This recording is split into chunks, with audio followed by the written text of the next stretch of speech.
We live in a beautiful world. A world filled with wonders. A world of soaring mountains, of deep oceans. A world of teeming with life and joy.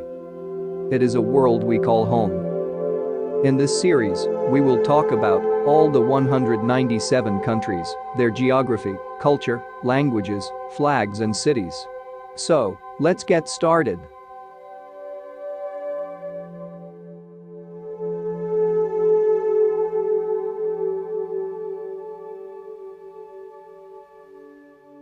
Afghanistan is a landlocked multi-ethnic country located in the heart of South-Central Asia. Lying along important trade routes connecting southern and eastern Asia to Europe and the Middle East, Afghanistan has a population of over 33 million people, which makes it the 37th largest country in the world. It covers an area of 652,864 square kilometers. Afghanistan has a GDP of $19.81 billion, and its GDP per capita is only $500, which makes it the sixth poorest country in the world. The capital of Afghanistan and its largest city is Kabul, having a population over 4.4 million. Kabul was serene city of mosques and gardens during the storied reign of the Emperor Babur, 1526-30, founder of the Mughal dynasty, and for centuries an important entrepôt on the Silk Road. Kabul lay in ruins following the long and violent Afghan war. So, too, fared much of the country, its economy in shambles and its people scattered and despondent. By the early 21st century, an entire generation of Afghans had come to adulthood knowing nothing but war. The modern boundaries of Afghanistan were established in the late 19th century. In the context of a rivalry between Imperial Britain and Tsarist Russia that Rudyard Kipling termed the Great Game. Modern Afghanistan became a pawn in struggles over political ideology and commercial influence. In the last quarter of the 20th century, Afghanistan suffered the ruinous effects of civil war, greatly exacerbated by a military invasion and occupation by the Soviet Union during 1979 and 1989. In subsequent armed struggles, a surviving Afghan communist regime held out against Islamic insurgents during 1989 and 1992, and, following a brief rule by Mujahideen groups, an austere movement of religious students, the Taliban rose up against the country's governing parties and warlords and established a theocratic regime during 1996 and 2001 that soon fell under the influence of a group of well-funded Islamists led by an exiled Saudi Arabian, Osama bin Laden. The Taliban regime collapsed in December 2001 in the wake of a sustained US-dominated military campaign aimed at the Taliban and fighters of bin Laden's al-Qaeda organization.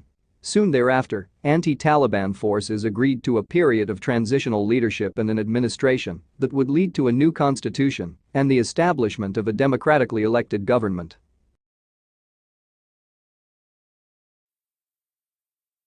The national flag of Afghanistan features three vertical tricolor bands. The colors used are black, red, and green. The black symbolizes the dark, troubled past of the nation. The green represents both Islam and prosperity, while the red represents the blood shed by those who fought for the country. Recently, Taliban's overthrew the Afghan government and changed its flag, which consists of a white field with a black shahada. It was adopted on 15 August 2021.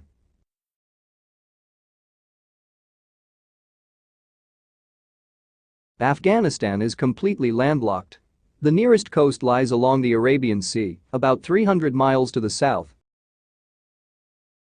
Because of both its isolation and its volatile political history, it remains one of the most poorly surveyed areas of the world.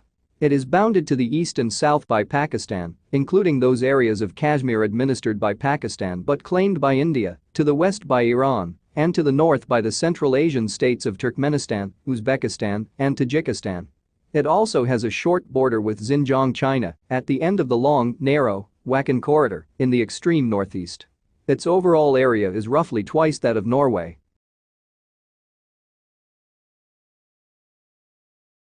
The people of Afghanistan form a complex mosaic of ethnic and linguistic groups.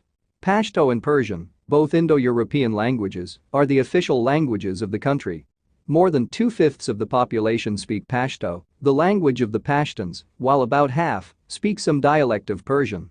While the Afghan dialect of Persian is generally termed Dari, a number of dialects are spoken among the Tajik, Hazara, Chehar-Amak, and Kazilbash peoples, including dialects that are more closely akin to the Persian spoken in Iran or the Persian spoken in Tajikistan. Other Indo-European languages, spoken by smaller groups, include Western Dardic, Nuristani, Kafiri, Balochi, and a number of Indic and Pamiri languages spoken principally in isolated valleys in the northeast.